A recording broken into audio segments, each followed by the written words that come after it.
Busquemos ao Senhor de todo o nosso coração e assim o encontraremos. Jeremias capítulo 29, verso 13.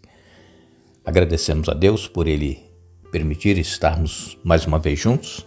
Agradecemos a Deus por este dia que Ele está nos concedendo, por estes momentos que agora iremos ter estudando a Bíblia. Agradecemos a todos vocês que estudam conosco, a todos que compartilham com outras pessoas e também a todos vocês que nos escrevem dizendo de onde estão acompanhando. Queremos aqui mandar um alô especial para o Eli Alves, parabenizando a esposa Irani, completando hoje mais um ano de vida. Parabéns, Irani. A Bádia Ferraz, parabenizando o filho Luciano, que aniversariou sexta-feira, dia 25. Parabéns, Luciano. Um alô especial para Marli da Silva, também Terezinha Passos, Renilda Bispo, Silvia Helena, Isabel Ullman, Manuel Fernandes, Maria Márcia e Euricles, Cida Oliveira, Daniel Júnior, Osmar Marinho e todos os demais que nos escrevem. Nós agradecemos e mandaremos sempre um alô para vocês. Iremos orar. Pai nosso que estás nos céus, nós estamos agradecidos pela vida, por mais um dia que nos concedes e também te agradecemos por estes momentos que agora vamos ter estudando a Tua Palavra. Que o Teu Espírito Santo continue trabalhando conosco, nos dando entendimento, nos ajudando a aceitar a Tua Palavra, colocá-la em prática em nossa vida. Abençoes todos que nos escrevem pedindo orações, abençoes todos que estudam conosco, cada um tem a sua necessidade, a sua luta, o seu problema, dê vitórias conforme a Tua vontade. Queres abençoar Irani, que está aniversariando hoje, também o Luciano, que aniversariou sexta-feira, dia 25. E, enfim, Pai, toma-nos em Tuas mãos, perdoe os nossos pecados em nome de Jesus. Amém. Continuaremos o nosso estudo dessa semana. Ontem falamos aqui sobre o primeiro mandamento que Deus deu a Adão e Eva para que eles não comessem do fruto da árvore proibida, para que não morressem. Só que nós temos o livre-arbítrio. Adão e Eva foram tentados por Satanás e caíram. E Deus respeita a escolha que nós fazemos. Só que a escolha que nós fazemos tem consequência. Adão e Eva, por terem comido do fruto, foram expulsos do paraíso e eles então passaram a ter uma vida de sofrimento. Por quê? Porque vieram os problemas, vieram as dores, vieram o esforço físico para o trabalho. Então, houve consequências ruins para Adão e Eva.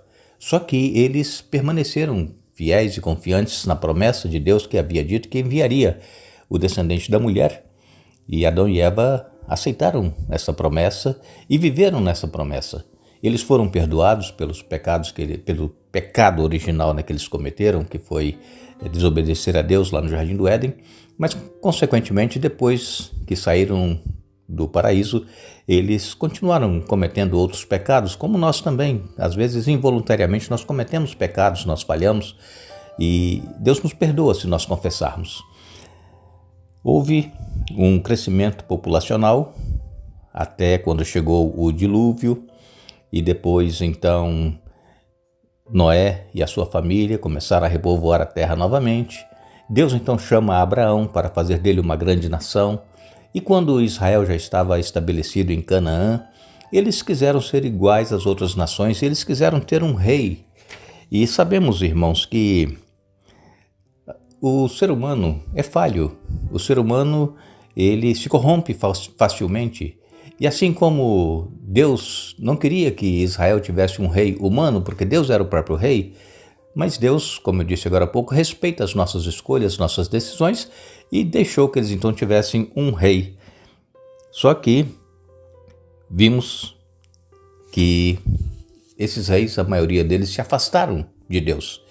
E em consequência disso, houve a permissão de Deus que Babilônia invadisse Jerusalém e levasse então o povo de Israel cativo. Por quê? Porque eles estavam desobedecendo a Deus, estavam longe, estavam em busca de outros deuses. E entre esses que foram levados para a Babilônia, estavam alguns jovens de linhagem nobre, entre eles Daniel e seus 3 companheiros, que nós conhecemos muito bem a história. E esses jovens foram levados diretamente para o palácio do rei, para que lá eles fossem educados na cultura dos caldeus.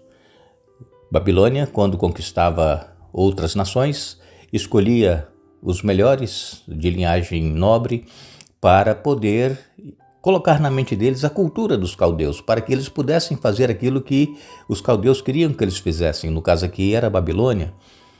Daniel e seus 3 companheiros, quando chegaram no palácio e que foram colocados diante da mesa do rei ali para comer as mesmas comidas que o rei comia, beber as mesmas bebidas, eles tomaram decisão, se mantiveram firmes, disseram: nós não vamos comer essa comida, nós não comemos isso.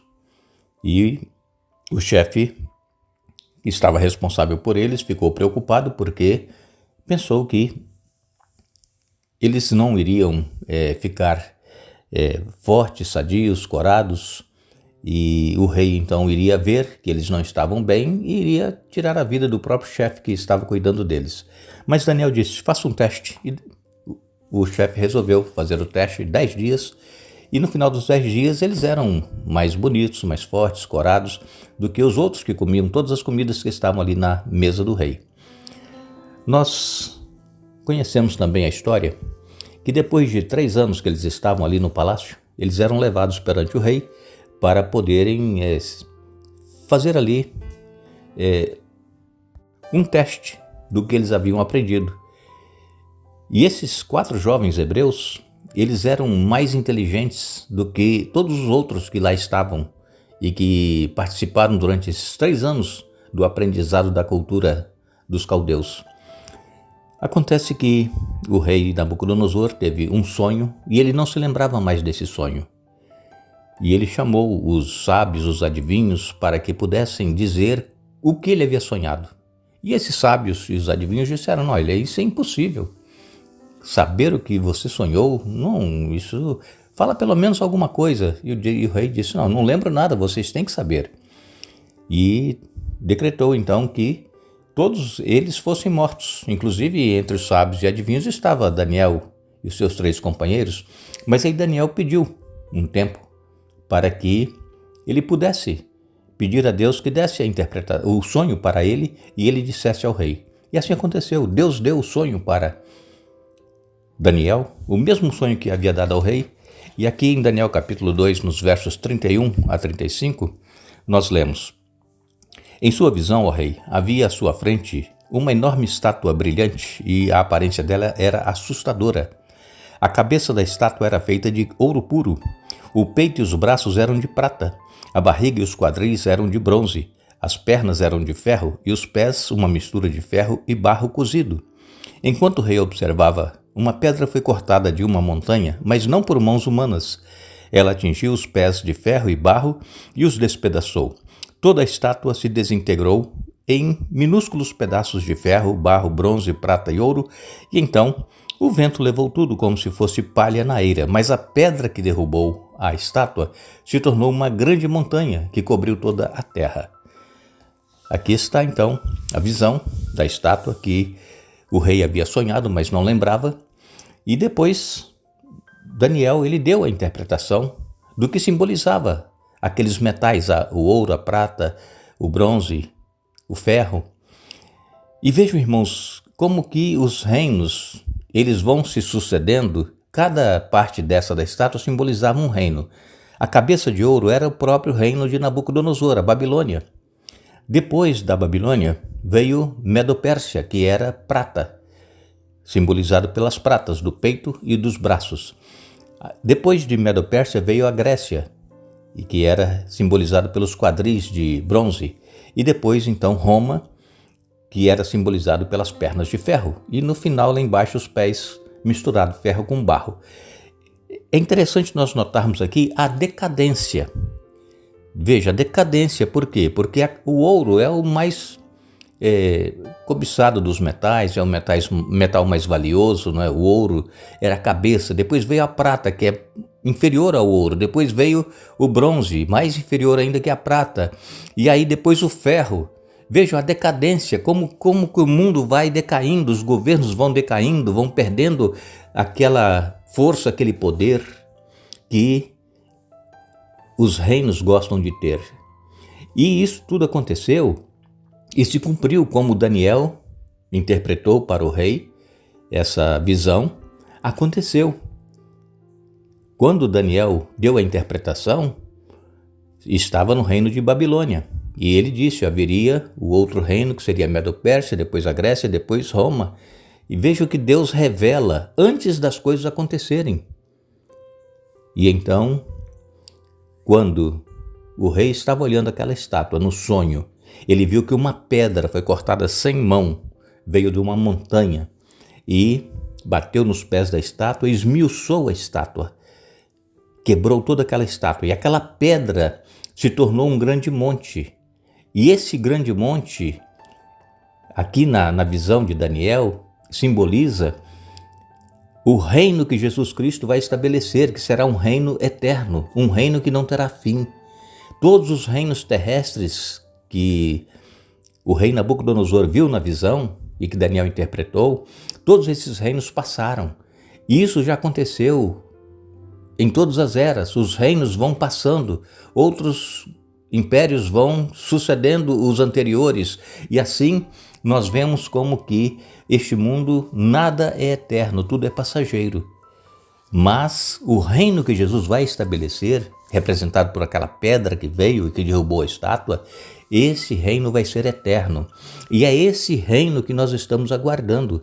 É para este reino que nós iremos, porque nós iremos viver eternamente com o nosso Senhor Jesus Cristo. Foi por isso que ele veio aqui a este mundo, viveu, morreu, ressuscitou, voltou para os céus e prometeu, ele vai retornar para nos buscar. E nós estamos aguardando. Nós não sabemos quando será, nós não sabemos quanto tempo ainda vai durar este mundo, quanto tempo nós vamos estar aqui.